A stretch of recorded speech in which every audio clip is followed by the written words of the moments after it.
All right, welcome to another episode of the Footwear Intern podcast. If this is your first time watching the Footwear Intern podcast, this podcast is made, um, built, designed to share stories of footwear industry professionals, their route into footwear, and throughout their career. Today we've got Franck with us.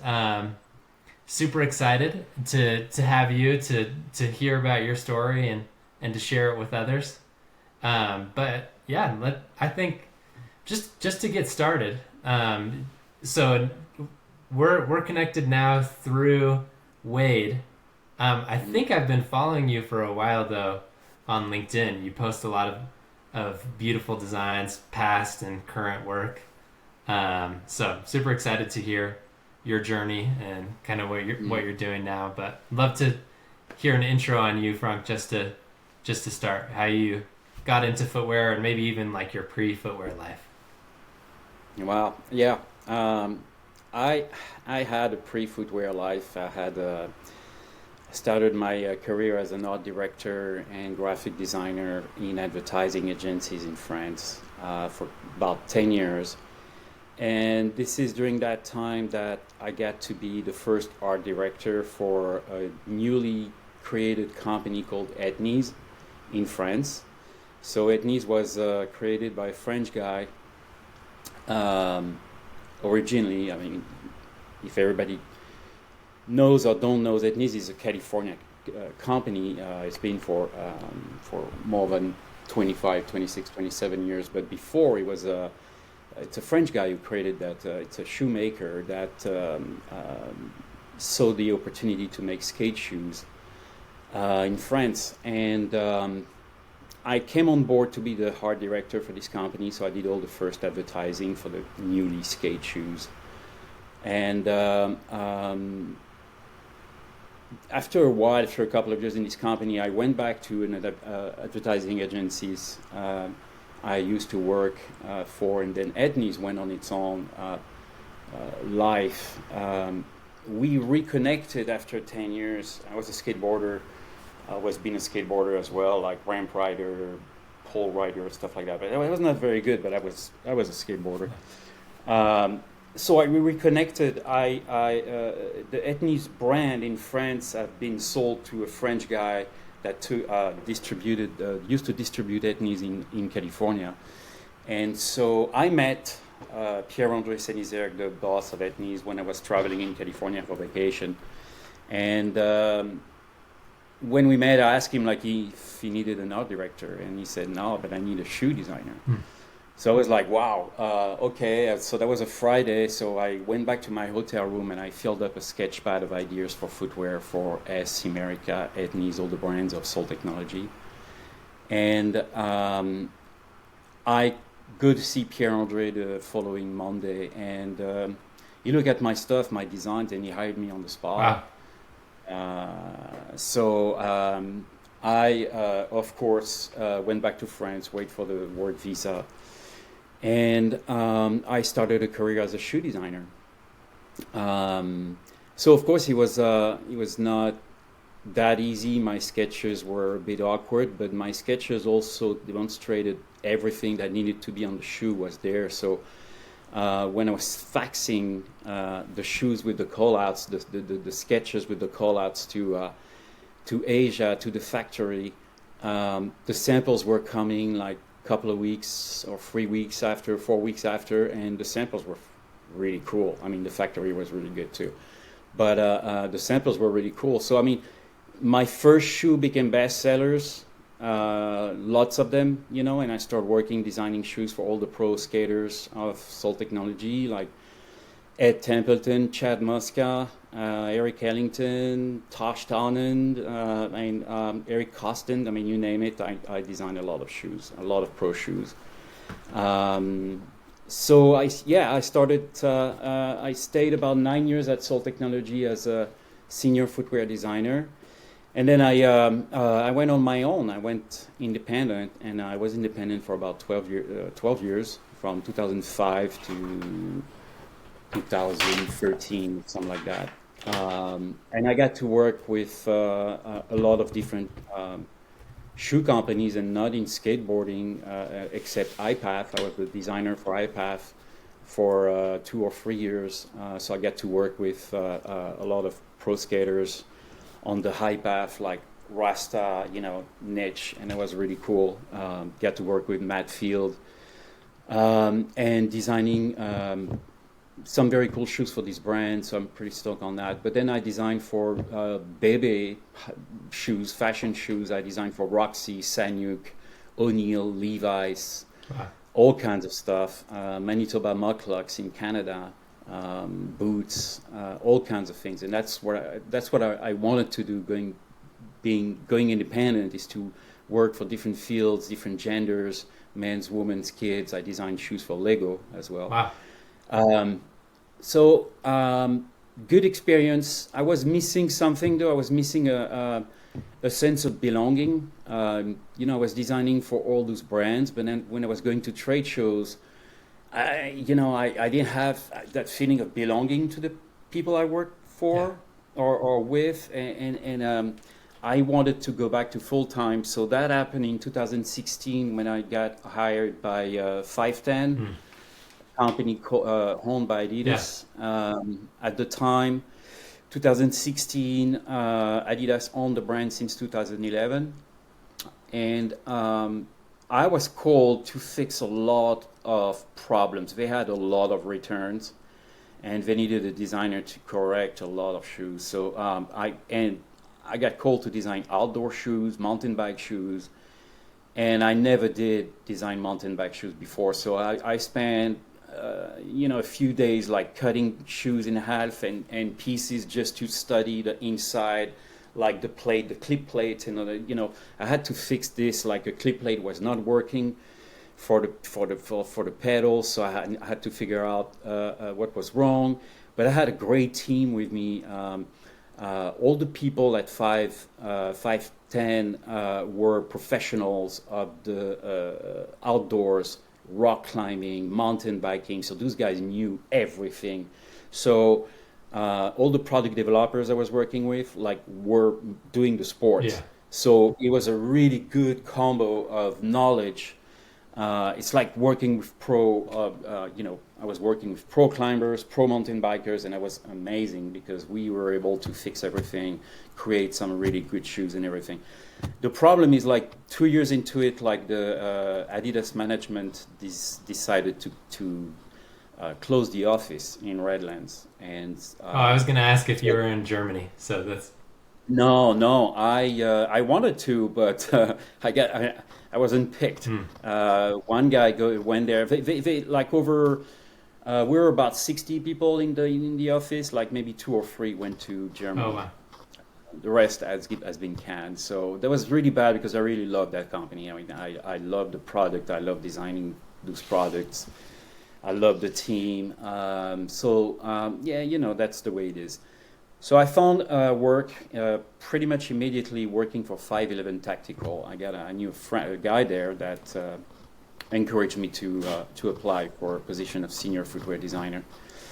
And the funny story is I'm probably the only person in the world that went from 510 to 511. I just wrote that down. I thought That's right. That's right. I'm the only one. I can claim that in my career. That's pretty cool. You stepped up, right? I stepped up. And and the funny thing is when I started working for 511, so if people don't know, 511 Tactical is a tactical company. Yeah. And so I got hired to design boots, trainers, military footwear, which I never did before. But the funny thing is during meetings and stuff, I was always confused between 510 and 511. So that happened a few times in meetings that I switch. That's and funny. People were laughing.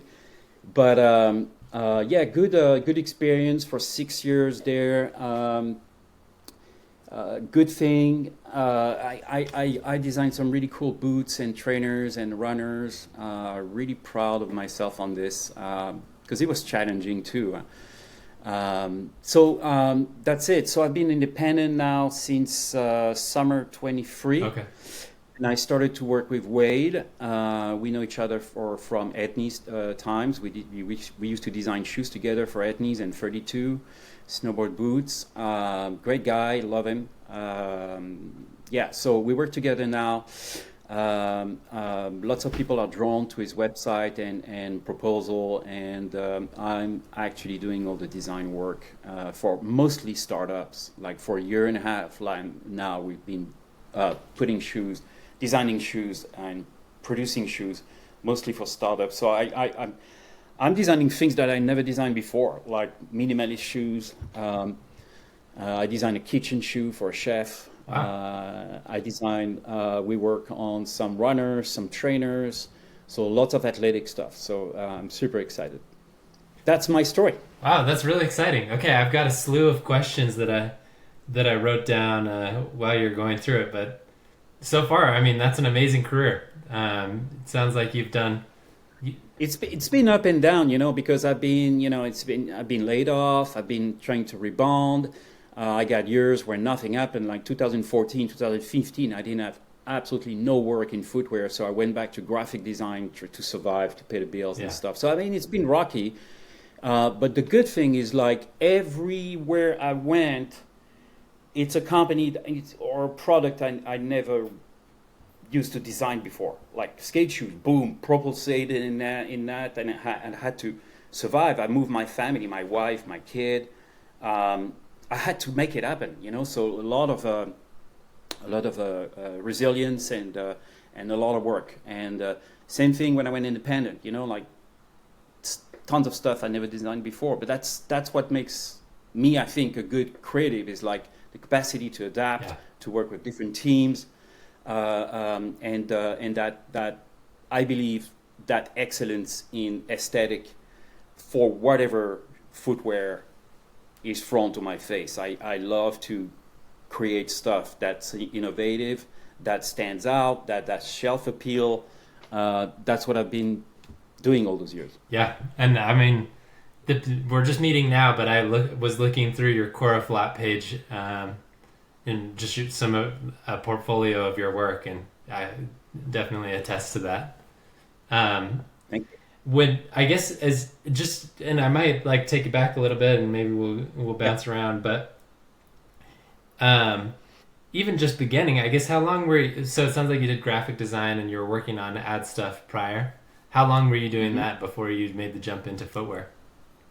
10 10 years. years. Okay. 10 years in France. I started, I studied graphic design in school for 2 years.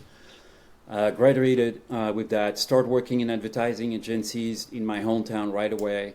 And then it was more like a vocational training Mm-hmm. at the time. And then, but when I was working in this agency, someone told me about a company out of town, in the nearest town that was 60 kilometers away, that was looking for a graphic designer for an advertising agency. So I moved from my hometown to that town, Cholet, Cholet. And Cholet was very interesting, and I spent my 10 years there because Cholet is surrounded by fashion companies in footwear and clothing. So it's like the hub of fashion in Yeah. France. That was, I don't know how it is now, but it was. So the advertising agencies that were there were actually gathering a lot of clients in fashion, footwear, clothing, children clothing. There was a lot of stuff like that. So they were gathering all those things. So I've been um, starting in this agency, and I was doing catalogs. I was doing a lot of logos. I was doing labels for denims, like stuff like on the pockets, and so very fashiony stuff, and not boring stuff like catalogs or stuff for industrial things, more like fashion Yeah. clients. So that was really cool. So that really definitely opened my eye, and I got mentored. Like the guy, like the creative director of the agency, like really mentored me about educating my eye on aesthetics, on layouts, how to make stuff like look great. He was very influenced by Japanese design at Mm. the time, so that really, really, really opened my mind 360 degree, how to get inspired and how to get good inspiration, like aesthetically. So yeah, that was that really that 3 or 5 years I spent there in this agency, like completely like kind of put the road in front of me for everything that was coming up. Interesting. Yeah, that sounds like it was. I mean, just honing your aesthetics and eye for fashion. It sounds like though, like once you had the opportunity to shift into footwear design, it was a pretty quick decision. And was I mean, had you had any thought? I guess I know you asked them if they needed a creative director and more on the ad side, but I guess prior to them giving you that opportunity, had you considered product design or footwear outside of what you were currently doing at the agencies? No, when I met Pierre in California, I was actually independent in France for a year as an art director. So I was working with different advertising agencies on campaigns. But I was traveling in the USA like pretty much every summer vacation. Like I would spend 3 weeks road tripping in the Southwest, and I never been to California, so I went to California, and I met Pierre. And for me, that was just I was looking for an opportunity, or I was looking for I don't know. I was like I need a change of pace of life. I was confident. I don't know, like something would happen, and it happened with Pierre. Pierre offered me that job. He saw something in me that was potentially great as far as my sketches and stuff. And then he knew also, we knew each other from reputation. He knew me as I was the art director for his brand when it was a French brand. And I knew him from reputation because he was a world and European champion of freestyling. So we just clicked. And I started like the first shoe I worked on was the Chad Muska pro model, and that was a pretty successful one. So I mean, it just happened. I just one of my motto in life is never say no. Yeah. Always say yes. Whatever happens to you, can you design this? Yes. Right. Just pure challenge. I love it. That's awesome. Yeah. Yeah. I mean that's definitely representative in where you've been and getting new opportunities, different types of footwear, different companies. And like, so were you, when you were doing your graphic work and different things like that, did you do a lot of hand sketching in that work? Oh yeah.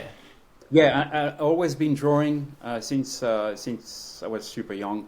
I was born in an artist family. Like two of my brothers were artists, painters, sculptors. They're older than me. I'm the youngest. So I grew up with those guys, showing in the family, showing their drawings, their paintings, and their sculptures. And my mom was in awe about them, and everybody was in awe about their skills. And I was like this little kid that was like trying to find my path within that excellence. And my mom was an opera singer. My dad was a painter as well. So I mean, I was growing up with all those beautiful things, and I was like, okay, what can I, what am I gonna be? With those fantastic people. Like my brother were a little bit condescended, with me. Like I was showing my drawings, and they were like, okay, you need to work on that. And I was like, oh shit, it's right. Like I was challenged, So I basically started to draw black and white. I was doing comics. I was doing a lot of comics, mostly historical comics. I was doing comics about the Romans and the Gauls wars, like 2,000 years ago. And I didn't really work with colors. So I was doing those comics and I sketches.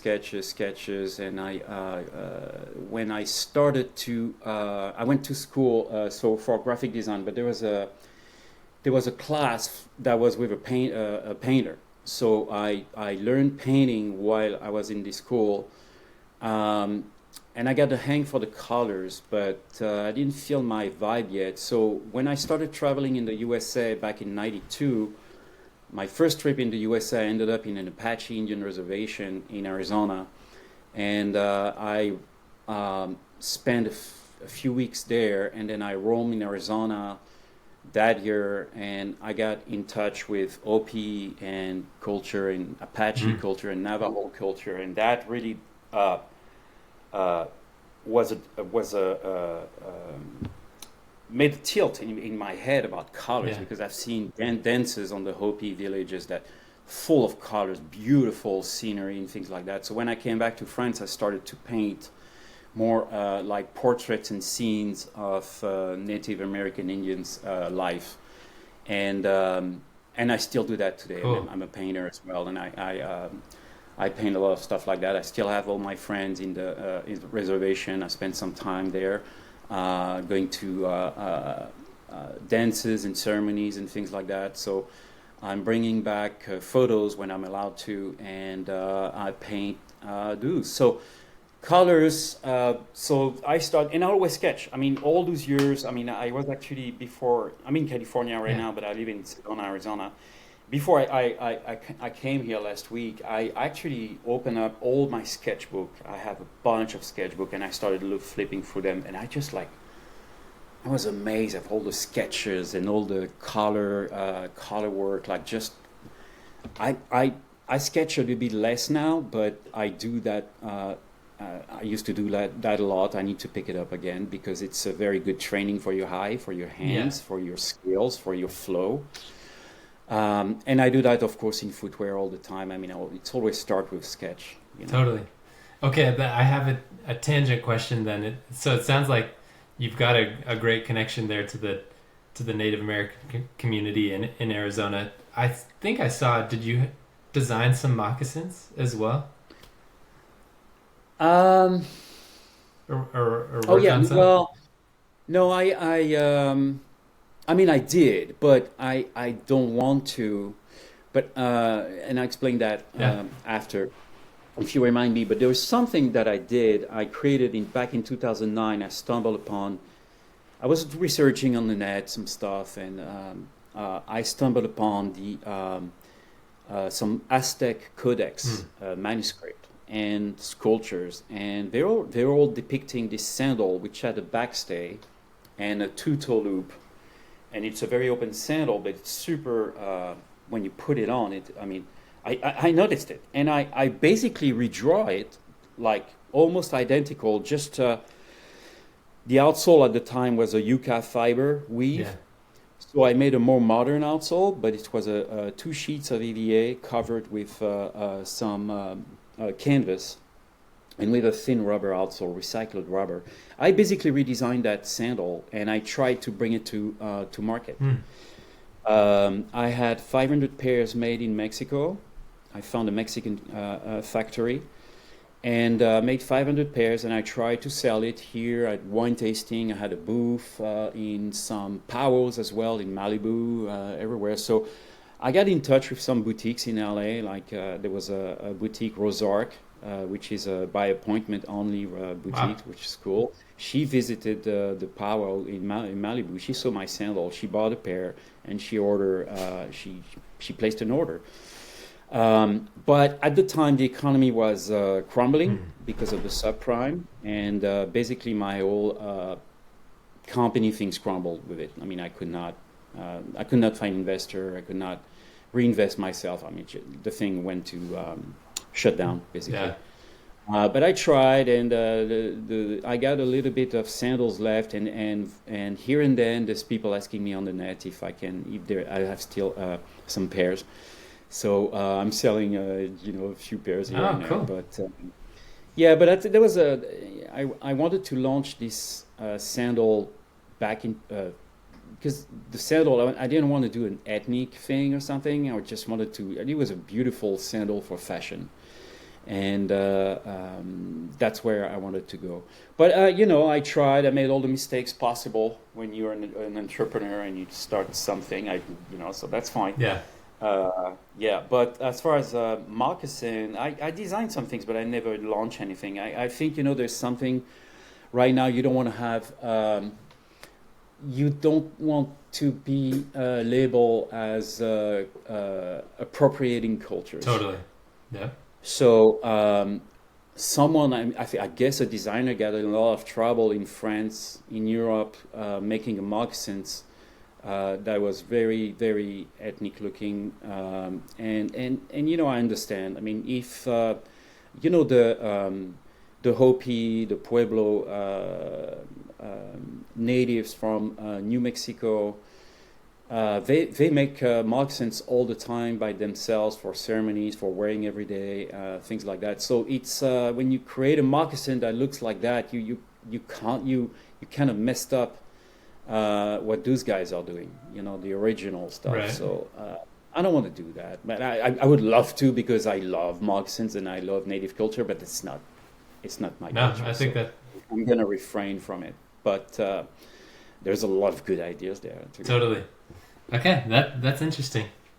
Um, I thought your point of belonging versus like working in freelance or for a company was a pretty interesting point. I do some contract work now as well, and normally I'm just sitting alone and in my little like garage office. Yeah. And it is. I mean, it's different to be a designer not working on a team. I guess I wonder if you could talk to that a little bit more, how you felt and kind of like some differences. Well, for me, whether it is footwear design, product design, design work, it's a teamwork. So I miss that teamwork. It's good to do. It's the second time I'm on my own right now, and it's interesting. It's not the same that the 12 years I was really by myself, trying to hustling for work and everything. So that was a lot harder. So being independent, it's cool. For me, it's not durable because I miss working with people because by myself sometimes I have my limitations as well in development or knowledge of footwear manufacturing and everything. Like there's people that do that all the time, Right. product developers, mostly. And I like to have this interaction with product developers, product managers, just like elaborating stuff, like exchanging ideas, criticizing design, learning, improving, working together. When you're by yourself, I mean, this time is different for me because I have Wade, so we can do that. Yeah. But I miss the emulation you have in a company too. I mean, it's important, and you meet people, and you have you sense that you're a part of something. Right. I felt like I was part of a tribe at Soul Technology, like Ethnies, AS America. I was same thing with 510 and 511 as well. So I mean, it's important. It's important for me. So I don't know how long I'm going to be independent, but I'm looking for full time for design director positions, for example. Yeah. That's what I'm looking for right now because I'd love to manage and inspire a team of designers and work with them and elaborate stuff together. I have a lot of things to share as far as process and creative process and everything like that. And I did some. I gave some footwear design lessons intensively back in 21 to some students and young persons that wanted to learn footwear design, and I just love doing that. Yeah. So that's where I'm at, and it's just when you're by yourself, you're independent. As you say, you work in your office or your cave, Right. and it's cool because if you want to go out and go on a hike or a mountain bike ride or go to the river, you can. Right. Basically, if you're good with your schedule. Something you might not be able, to do if you work in LA or for a company and stuff like that. But it's a trade-off. I mean, it's like, what do you want? It's like I think as a designer, I have a lot to offer, and I have. I'm not done with my career. I want to explore. I want to expand, and I want to mentor. I want to inspire. I love that. I think that's awesome. Well, I mean, you'll have people reaching out to you from this wanting mentorship for sure.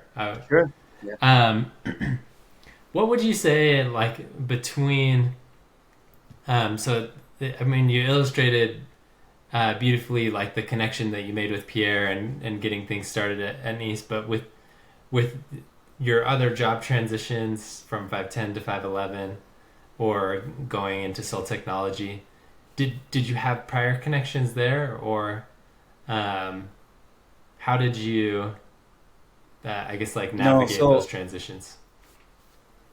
no, for Soul Technology, I just met Pierre, the boss, so that was good. That's right. He went, but 510, I was actually, so that was, I got hired in January 2016, but like the two prior years, I was struggling. Uh, 14 and 15 were very difficult years for me. I had to do a lot of things to survive, and not just design, just a lot of things, construction, restaurant work, all Yeah. kinds of stuff. There was no work in my field, and barely in graphic design. So one thing I did during that time, just to explain, it's a good transition, but like one of my friends, Gilles, is a French guy that used to work at Soltech as well. He was living in Dana Point, and I was living in San Juan Capistrano, California. And his wife asked me for his birthday to draw the house they were living in, to make a drawing, some sort of a painting or something. Yeah. And I did, and I offered him that drawing for his birthday during a party. And he looked at my stuff, and he was like, "Dude, this is great." And he looked at me and said, "You should do this." And I was like, "Do what?" "Draw people's house. You should do that." Yeah. And I was like, "Oh, okay." So that was like something clicked, and the next day I started taking pictures of cute houses in my neighborhood. I mean, I was not living in a good neighborhood, but like I got to the next neighborhood and I start taking pictures, and I was coming back home, and I actually had those pictures on my desktop, and I started to draw the houses, like sketch it out, and with markers render it, like when you do Yeah. renders, like quick renders when we used to do, and then I went back to the house and I knocked on the door, and then the owner came out and said, "Hey, I drew your house," and the people were so excited. Huh. They were like, oh my God, look at this! Hey, Mary, come here. There's a guy. He did a drawing of the house, and and I just like give it to them and say, "Oh man, that's amazing! You want a glass of wine?" So I got to connect with people, and they would pay me cash for the drawings, and I was able to create money Wow. when I have none, and that was a totally new ball game for me. So I was basically just drawing a house a day, and I was able to pay my rent and my bills with this That's for amazing. like a few months. So I was so proud of myself um, to overcome like what I was going through, and to be creative Yeah. again, and to be creative enough to make money out of it. And I was like so stoked on this, and that led me to meet some French developers in Laguna Beach, for example, and they're actually buying houses, they're redoing them and flipping them and selling them back. And they asked me to do the renders from the inside and outside and everything. So I got connected with those guys, and so for a few months after that, I got some work. So that was very, very interesting. But I was longing to go back to footwear because that's what I do best. And I just love it. I've been doing it for 28 years now. And so I was registered at 27 Talent. 27, it's a company that's based in Orange County. And they're basically recruiters for all kinds of the industry, but more like the action sport industry and everything. And they called me to go work for 510. Oh, cool. So they called me. That's how I got the job. And then for 511, that's a guy I knew that used to work at America, that was working at 511, and I don't know, I contacted him for some reason. I think I saw a post about a job, senior footwear designer, and I reached out to him, and he encouraged me to apply. So the funny thing is, like, this is the first time for 511 that for the interview, for the first interview, I didn't brought a computer, I didn't brought a portfolio, I bought a bag of shoes that I designed. And I had the bag of shoes, there was the design director was in front of me, and I just start pulling one shoe after another and explaining everything that I did for that and how I created it and what it was designed for and everything. And I just got the job like this. That's awesome. Yeah, so that's something that I recommend, like, to students and things. It's like, okay, get a portfolio, have it on the side with your sketching abilities and everything like that. But if you have shoes that you made yourself or things like that, just bring it. Yeah, it shows your passion. Right. I love that. No, I think that, I mean, it shows that and your passion. You've done it. You know how to do it, and you can help someone else successfully do it too, right? Yeah. You talked about mentoring. And I mean, I think that sounds like a good tip right there. But what do you think, like, designers starting now need to have to find success, as far as, like, maybe it's skills or connections, or I don't know, what kind of comes to your mind? Man, it's a difficult one, because even me, when I've been applying to jobs for a year and a half now, and I think I had one interview, and I applied to a lot of jobs, senior footwear designer or something. So I don't know what's going on here, but it's a difficult one. I think for new designers, people who wants to be in that game, it looks to me that definitely you need a bit of skills, right?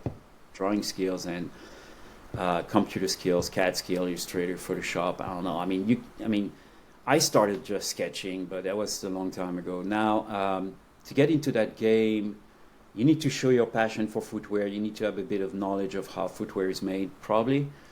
I mean, it depends. I mean, if you're already a shoe designer, I mean, it's a matter of connection. I mean, for me, that was a matter of connection. Right.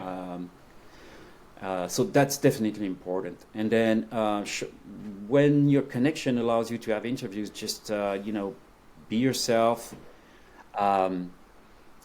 Show some of your work. Just I don't know. It's a very difficult one. I mean, I'm better to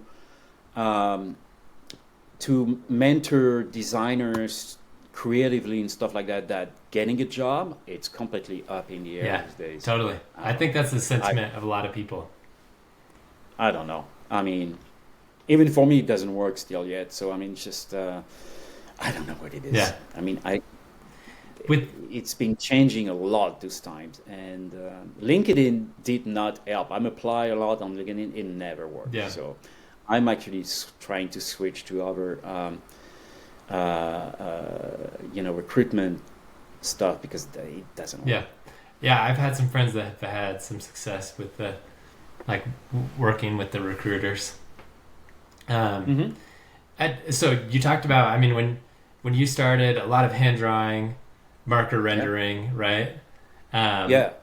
Luckily, at the start of my career, I was working at a place where we were very focused on marker drawing, so I still got to get a taste of that. But I see that you do a lot, and it looks like you're testing different AI softwares and rendering. What's kind of what have you found there that you like or that you don't like? What do you think? Well, I think AI is a tool, but it's not a creative one. Yeah. For me right now, I tried. I messed up with Midjourney, things like that. It's not a creative tool. The creative tool is your hand, your a good brief, your curiosity, your ability to get creative, to have good inspiration, also to try to cross-pollinize things and influence and categories. That's where you're going to be creative.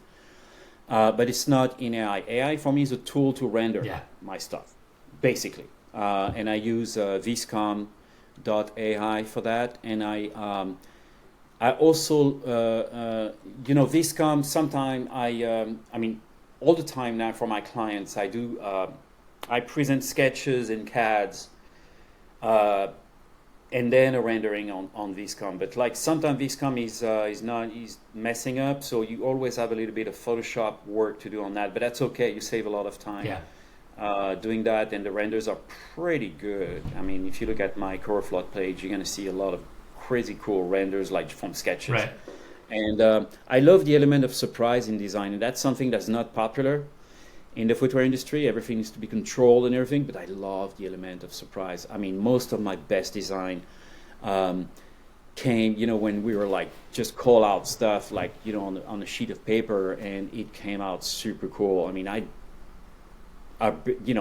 most of the shoes that I designed like that back in the days, they are reproduced right now by Soltec on S and America and Etnies. So it says something like,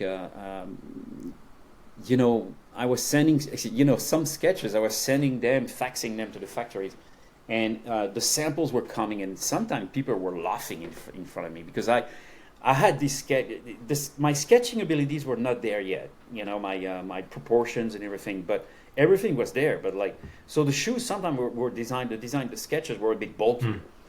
So the shoes were coming bulky. The samples were coming bulky, and everybody was fucking laughing. And now they reproduce the shoes that everybody was laughing about back in the day because it's been best-selling stuff. Are like the Etnie styles with like the large tongue and different things? Yeah, fat tongue, stubby toes, and all kinds of stuff. That was my sketching. That's amazing. I remember being in elementary school and like kind of that peak time of Etnies, and everyone was wearing the big puffy tongue. That's amazing. And that was my sketching. It was bulky, it was stubby, but they were cool design. So basically, I invented the fucking fat skate shoe. That's awesome. And all of that's coming back. Yeah, and the fashion industry has been using that for years now, like making fat, big shoes inspired from skate shoes from back in the days. Right. But where were we talking about?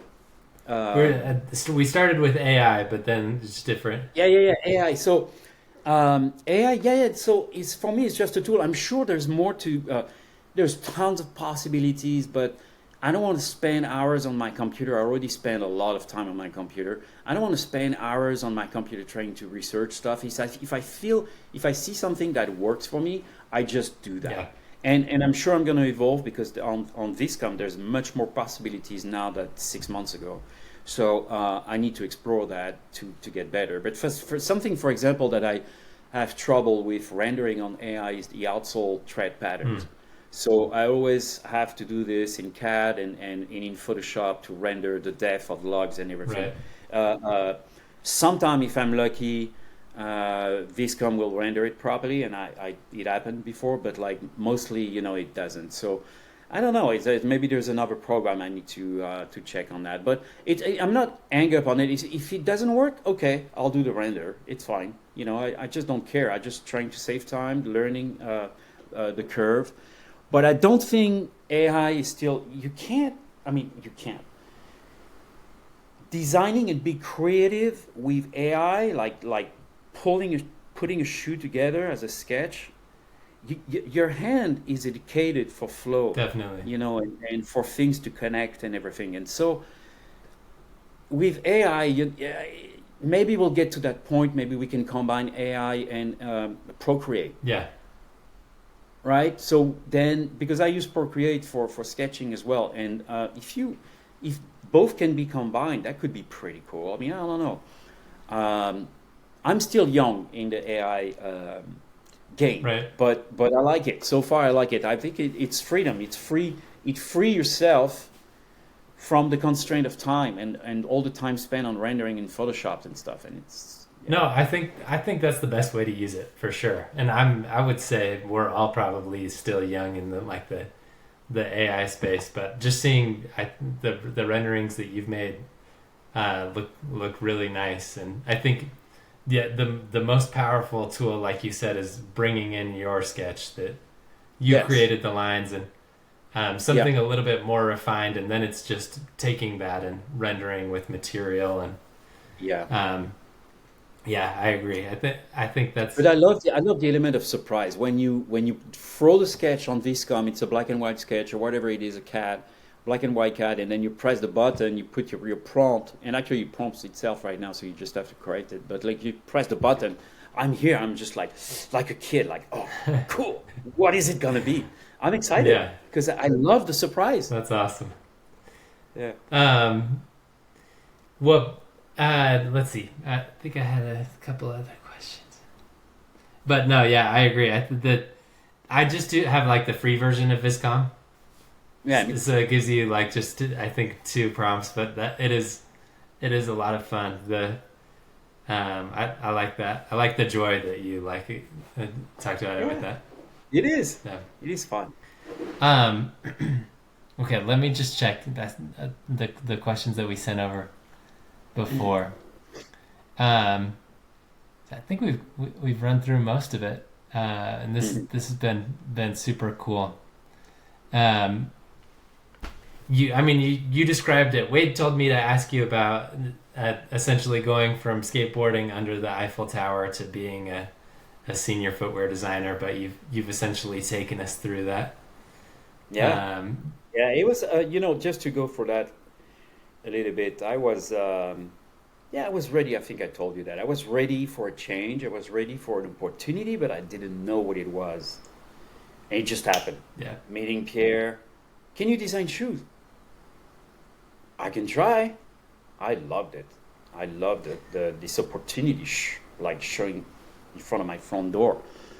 It was exactly what I was looking for. So sometime in life, you got to be open to change and big change. I moved to a new country with my family, and my boy was like 18 months or something at the time. So a big change, big huge change. My wife barely spoke English, so it was a big change. But I loved everything about it, and the boost it gives you creatively. I think that's why I got so good at designing shoes, is because I was like, it was survival mode. Like, yeah, you gotta make it happen. You gotta be good. And that's what I was telling me every day. You got to be good. You got to succeed in making that outsole design or that shoe, because I was like, this is it. You got to make it happen. right. I guess And it worked. yeah. You said earlier that you won't say no to a new opportunity. In just in the work context, have you had any opportunities that you like regretted saying yes to? Does that make sense? I don't think I did. I didn't even say no to do construction work Yeah. or to work in a restaurant. So yeah, it's a yes. Like everything that's thrown at me, yeah, okay, let's try it. Hopefully it will be in design, Right. because that's what I like to do. Um, but if tomorrow someone asks me to design, I don't know, cup holders or furnitures, something like that, I would love to give it a shot. Totally. Yeah. Anything really. I'm actually in the process of designing a few objects that I want to redesign and make it nice. Yeah. And I'm in the process of doing that because I want to design cool objects like you have in the house. So I'm starting this just for fun and to keep me ticking. I love that. How do you navigate like uh work time versus just creative time? It sounds like you're a very creative person, and that's like in your DNA. Um, but I guess I know. I guess I've talked to other people that feel like they put so much creativity into their work that they're almost like the creative juices aren't working when it comes to just like passion projects or different things like that. Well, for me, okay, so what has been working for me all those years, even in advertising, is switching from clients to clients to projects, meaning that every time in advertising, you switch, you have a bunch of files on your desk, and you have a catalog to do, you got illustrations to do, you got a logo to do, you got some labels to do. All those things, when you finish up once, you get another one, it's a new project, and you're like refreshed instantly. Yeah. working for Soul Technology, 4 brands, four or five. There was sheep too. Switching from a shoe for ethnies to a shoe on ass, for me, there was like just like the credit was just keeping flowing, because if I was doing always the same thing over and over, just logotypes all day or just one kind of shoes all day, I would definitely be hurting creatively, Yeah. because I would get bored. So, but the fact that I switch from brands to brands, completely different ethos, aesthetic and everything, that was keeping me creative. Yeah. When I was at 510, switching from mountain bike shoes to some outdoor product kept the vibe flow. 511 boots, trainers, runners, all sort of shoes, ropers. That kept me creatively ticking. So basically, it's the variety. You need variety Yeah.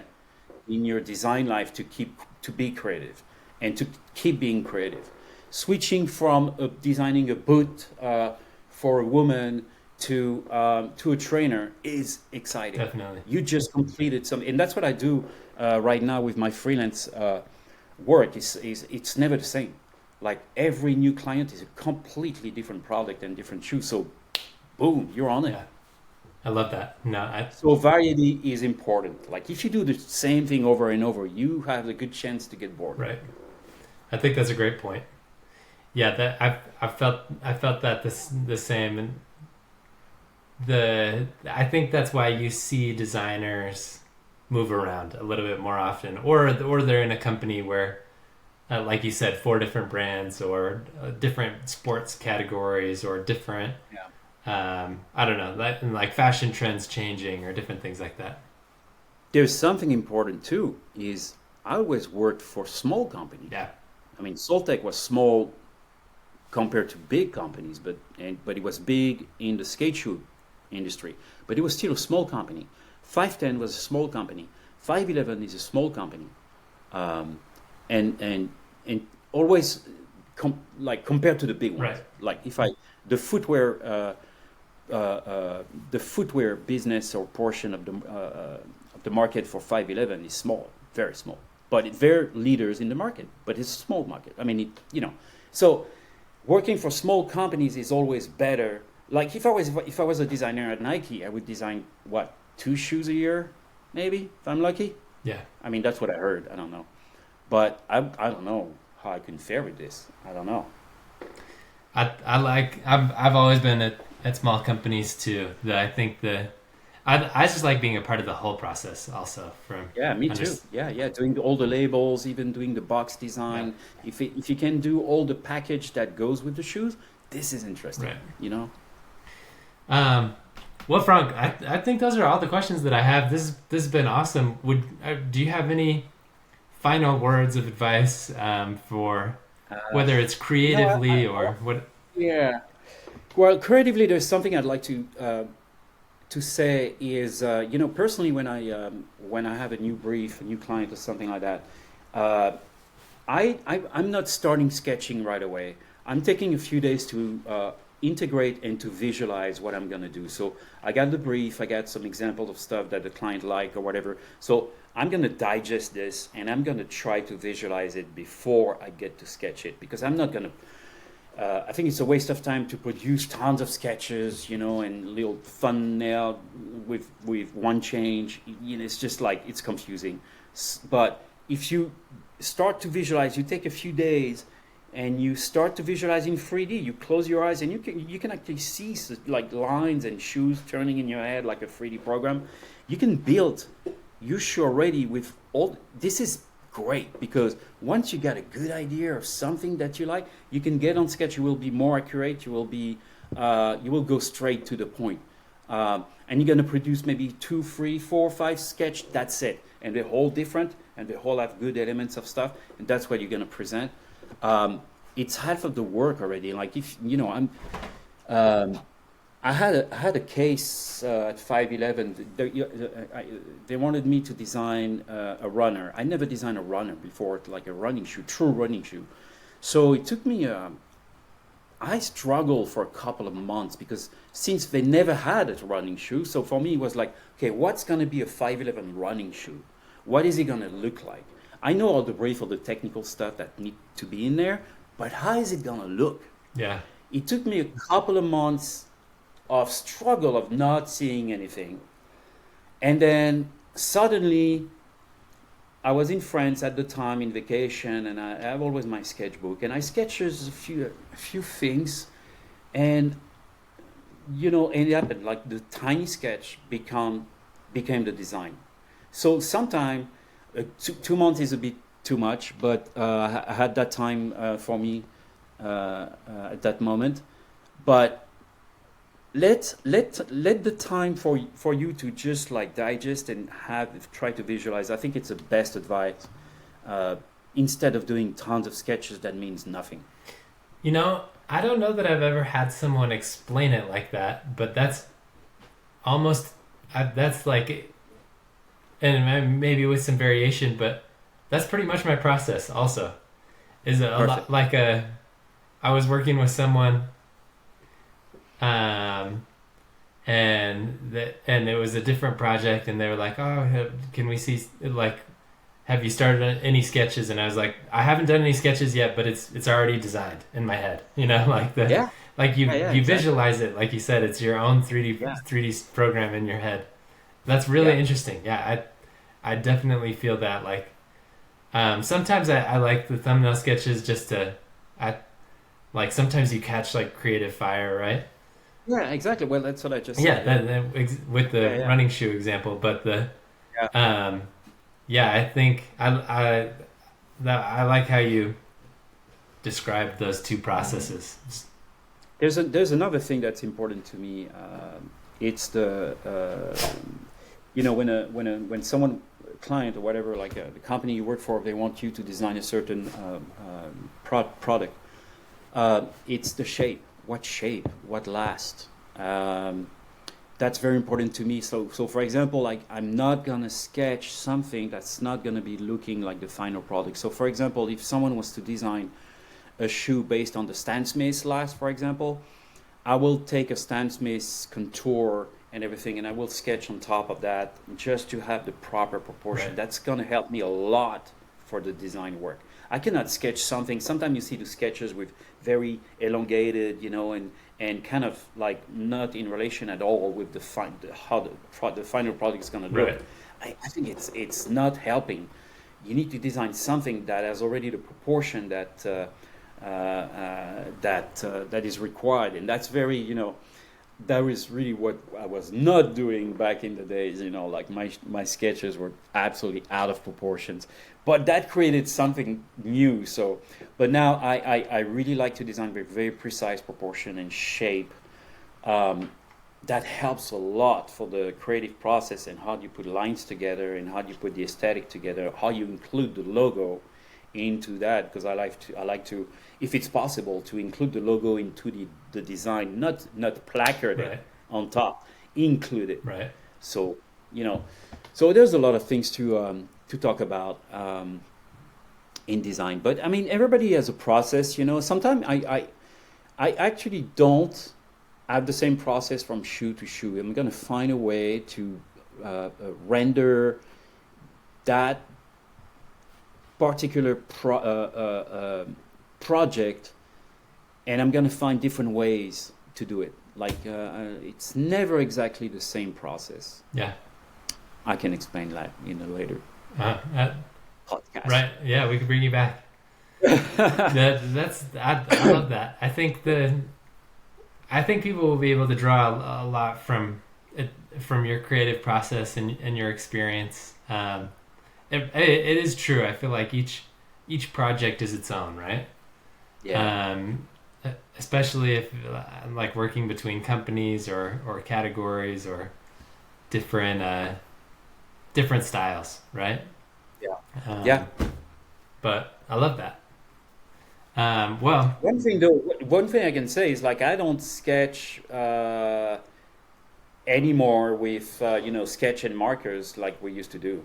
right. I don't do that anymore. I for my clients, I sketch for myself, And when I think I have something, I go straight to CAD because I can do the render right away. And for me, it's an easier sell than a sketch to the client. Sometimes clients, they haven't figured out the shoe process, and it's easier to show something that is rendered a little bit, or that has the materials on it, things like that, so they can see they can visualize the product better. Right. Sketch sometimes is good internally when you work for a company. Like if I was working for Nike or Adidas, I would sketch a lot because I think that they like that too. So it depends on the case scenario. But if you want to sell a design to a client, I prefer to have a CAD with materials and then render it, and then so the guy can see the shoe and there's no question. Totally. It's like I like it or I don't like it. It's like, yeah. No, I agree. I think that's a good point. Well, I guess any other words is we're here at the end of the podcast. I think it's been amazing. I've loved learning from you and learning your journey. I think people are going to really like it, like to listen and learn a lot from it. Thank you. It was fun. I don't know if you can tell, but I love to talk about design and that. So yeah. Thank you for having me. Okay. Well, I'll end the podcast. We can still talk for a little bit after, but okay. That is the episode for the Footwear Intern. And reach out to Franck with any questions that you've got.